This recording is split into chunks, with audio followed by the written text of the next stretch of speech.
to up those levels, but there's not a specific number that he has in mind. David. Kayleigh, there is a perception that the president is hiding in the bunker on the racial protest issue. He was literally put in a bunker on Friday night by the Secret Service. I mean, would you agree that he is hiding out on this issue, and is that a good posture to be in?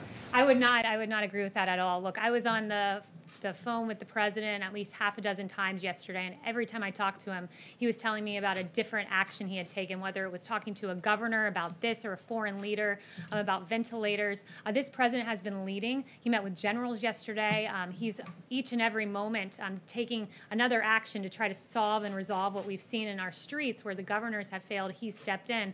He's acting. He's hard at work. You've heard from him on this issue any number of times, and he's working because that's the job of the president, is to keep this country safe. Well, we haven't heard him on camera that much. Is he going to give some kind of speech or a specific event about all these disturbances in hundreds of cities?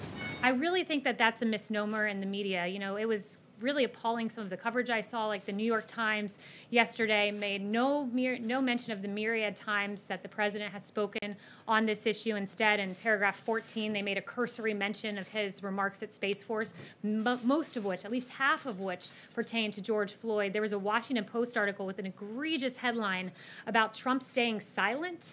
He hasn't been silent on this. I have a whole list of his remarks there, and instead, paragraph 23, they note, oh wait, we're contradicting our own headline. The president did, in fact, make remarks. Contrary to the silent headline, you had Don Lemon on CNN saying at 9:38 p.m. on Saturday night, the president's been silent. Ironically, that comment came 4 hours after the president was quite audibly speaking at this issue. I was there for the remarks, and then you had CNN double down the next day, Sunday afternoon, saying the president was silent. And I don't want to bore you with reading out all of his statements, but it sounds like I should read a few, like the president saying it's a grave tragedy that filled Americans all over the country with horror, anger, and grief, and I stand before you as a friend and ally to every American seeking justice.